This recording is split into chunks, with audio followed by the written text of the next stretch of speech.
How did the Roman Empire fall, and what similarities do we see today? Rome was a monster. However, over the next 400 years, the empire would fall to ruin. There are three reasons why this happened. Number one, their economy. Rome was too reliant on slave labor and could not adapt to a modern workforce. Number two, its military. Occupying so much land required expensive protection from a massive military. And number three, the politicians. Constant corruption and betrayal of its rulers weakened the empire from the inside, making it vulnerable to invasion, which is exactly what happened next. Do you think that Western society will suffer the same fate? All right, Shalom.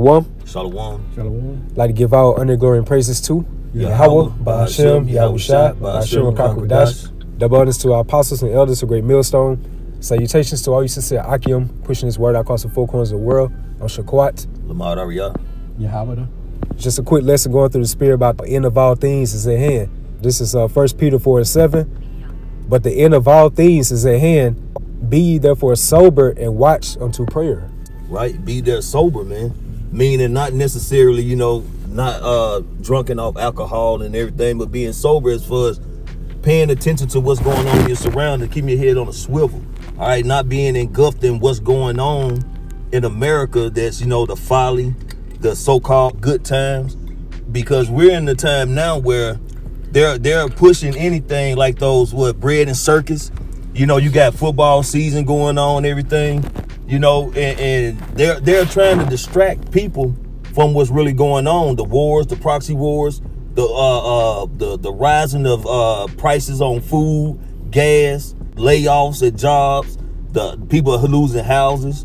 Because this is a economy that's collapsing, man. The foundation, the structure is so weak that it's about to come down, man. Okay, and I mean, and if you're not paying attention, if you don't have any understanding of the scriptures, man, you're gonna get caught up in that rubble.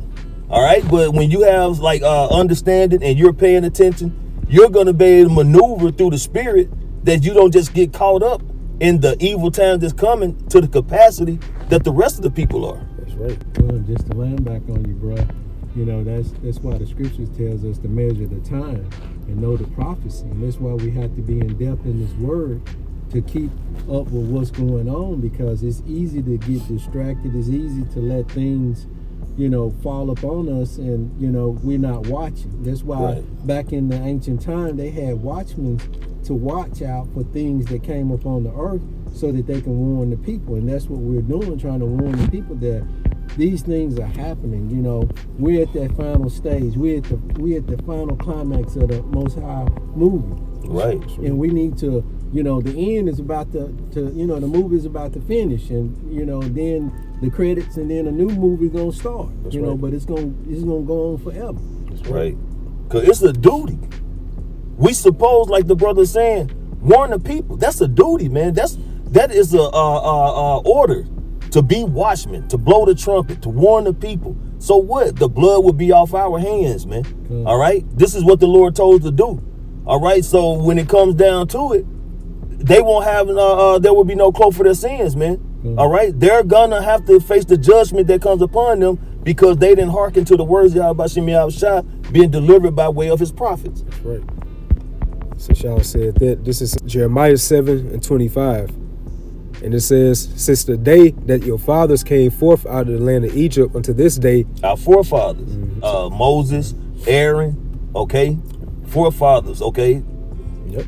I have even sent unto you all my servants, the prophets. And the Lord said what? Before that great and dreadful day that he was going to send forth his prophets, man. Before the fall of every great kingdom, the Lord sent forth his prophets. And that's what we're seeing in today's time. Start from our apostles, our elder bishops on down.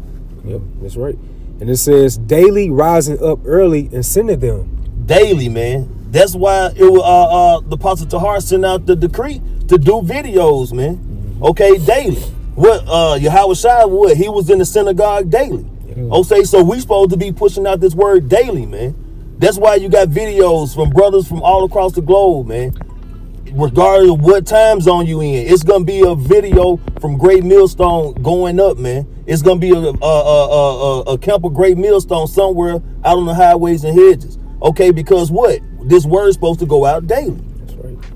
That's right. Isaiah 14 verse 4. All right, it goes into that thou should take up this proverb against the king of Babylon. And the king of Babylon is referring to the nobility of Esau, Edom, you know. And it says, and say, how have the oppressors ceased, the golden city ceased. And that golden city is referencing to America. As it says in Jeremiah, how the Lord have gave him like a golden cup in his hand. Yeah. You know, and you think about America, they had something in the 1950s was called the golden age. Right. You know, that was like the height of America's like economy, you know, just jobs, you know, things like that was on point. So now we're at the end of that golden city being decreasing. And Joe Rogan, he posted on his podcast, he was going to about Douglas Murray stated, anytime civilization comes to an end, they always be obsessed with sex and gender. Right. Look at in today's time with this misgendering, all this misgender pronouns, things of that sort. Yeah. The hypersexuality. That's how you know we're at the end of this kingdom. Called ancient Greece, they was in that same spirit. Also ancient Rome. Ooh, I got this for you. Because you said spoke on the golden age, you just said ancient Greece and Rome, right? It says a golden age is a period considered the peak in history of a country or people, a time period when the greatest achievements were made. The term originated from early Greek and Roman poets who used it to refer to a time when mankind lived in a better time and was pure. And that's Rome and Greek, man. Yeah. You know, and we know Rome was the strongest empire, man, from the time of the Babylonian. You know, it came down to Rome because the scriptures goes into with the iron teeth. Yeah. You know, that's that mighty army they had, man. And now today's time, fast forward to America, Babylon, that would be considered America, man, because America considered having the strongest army. Okay, they have their money goes further than any other country. Yep. They keep it their home, as the scriptures say. So they have federal reserves in more countries than any other country. You know, U.S. embassies. U.S. embassies. They got bases, army bases, navy bases. They covered just like Rome. Rome conquered and covered more lands than any other kingdom, man. So this is Rome reloaded. That's right. Like this Revelation 18:23. And the light of a candle should shine no more all in thee. So that light goes into this like the prosperity, Yeah. pretty much heightened in this society. So because this is that golden city being ceased. The Lord's making the city of confusion being broken down now. Yeah. And it says, and the light of a candle should shine no more all in thee, and the voice of the bridegroom and of the bride should be heard no more all in thee. And you read Isaiah 24 chapter, it goes into about the mirth of the land is gone. Because now people about to get ready to come into some serious signs. That's going to force them to be in a serious spirit. Yeah. You know? And it's already getting in that mode now, just on a lower level. You know, people are having hard times just making ends meet. That's right. For thy merchants were the great men of the earth, for by thy sorceries were all nations deceived. No, you got it. Now, so you think about America's sorceries going into that westernization, you know, that Babylonian wine, they have spiritually intoxicated these other nations. Yeah. Because other nations are waking up now and seeing that, you know, they have been seduced and under the delusion, and now they want to pull out. They tired of their countries being raped for the minerals and raped for all the different things that are resources. Yeah, that's the word I was looking for. Right. And the water. And so, you know, now they want to pull out, and that's what's going to happen is, and that's why they're going to have all their missiles pointed over here. That's right. Yeah. You know, to blow up, to annihilate this place. That whore. Right. Yeah. I got one. I don't know if you want to close it on or not. This is the book Isaiah chapter 47 verse 7.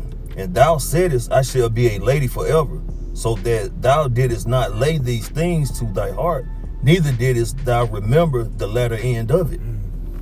And so, you know, America continually pushing that narrative, how they're thriving, that, you know, the job market is great, you know what I'm saying, that, you know, people are doing better than ever, the housing, purchasing, whatever is great. Yeah, the housing market. The housing market is great, you know, that the food prices are sustainable, you know, where people can afford things, you know, but that's all a lie. Yeah. This place is deteriorating, man. Right. It is going down, and the scripture states it, man. That's right. Okay, and Esau, not really thinking about the latter end of it, man, that this is prophecy that this place is to go down.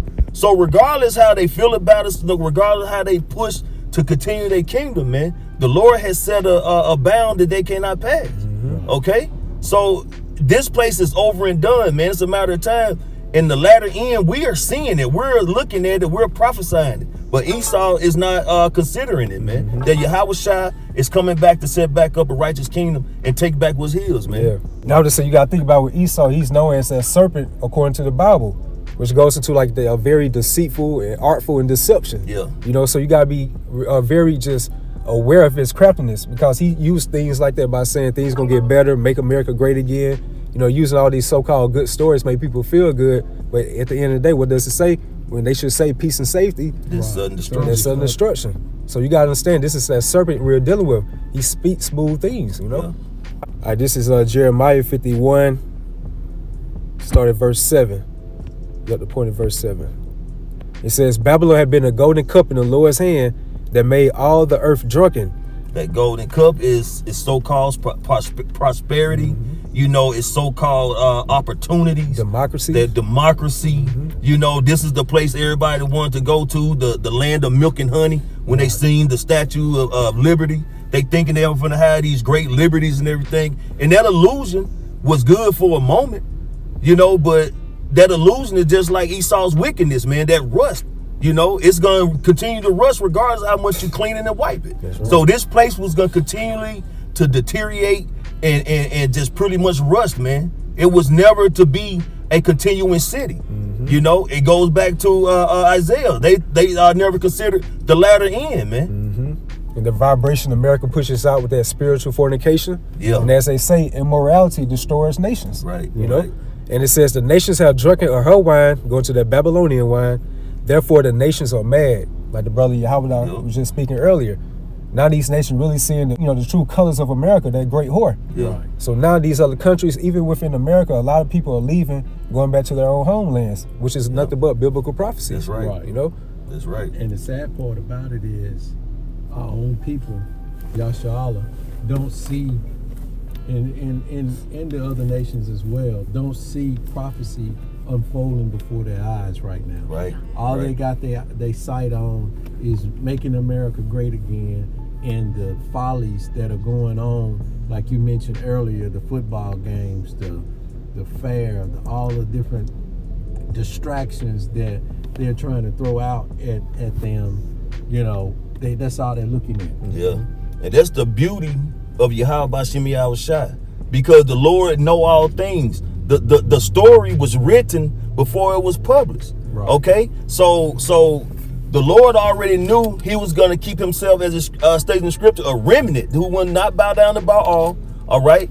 And he knew he was going to have 2/3 who going to be cut off and die. That's why the Lord said, do not concern ourselves, roughly paraphrase, of those who shall perish. That's right. Because 2/3 got to go. They have a role too, and their role is to pretty much become ash. And the Lord's elect role is to be doing what we're doing now. Right. Prophesying the name of Yahweh Bashim Yahushua, proclaiming, uplifting the name of Yahweh Bashim Yahushua, and letting the world know that Yahushua is coming back. Okay. Closing out. So, hey, Lord willing, this was an edifying lesson. We want to give all honor, praise, and glory to Yahweh, Bahashem, Yahushua, Bahashem, Rakakwadash. Double honor to our apostles and elders of Great Millstone and Ruel. Peace and salutation to the hopeful elect. Shalom. Shalom.